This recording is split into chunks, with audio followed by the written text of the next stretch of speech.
اللي حصل لطفلة اسمها زينة مش بس جريمة، دي صدمة لأي أب وأم وأي حد لسه فاكر إن الدنيا أمان. زينة طفلة عندها 5 سنين، بريئة ووشها منور وبتحب تلعب في السطوح زي أي طفل.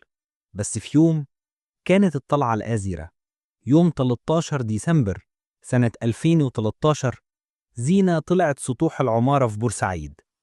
لكن في حد كان بيستناها فوق. 2 شباب، جارها وصاحبه، شافوها وقرروا يعملوا المصيبة. حاولوا يتحرشوا بيها، ولما بدأت تصرخ وتعيط خافوا من الفضيحة، فقرروا يخلصوا عليها. رموها من فوق السطوح. جثة بنت صغيرة وقعت على الأرض وكسرت قلوب بلد بحالها. الناس اتجننت، الجيران، الصحافة، كل مصر كانت بتسأل إزاي؟ ليه؟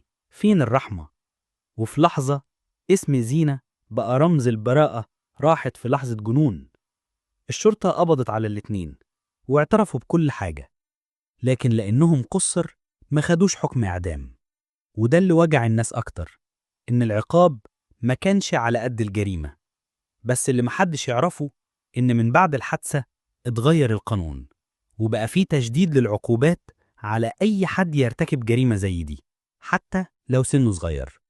يعني زينة رغم موتها خلت البلد تصحى، وخلت صوت الناس أقوى من صرختها الأخيرة.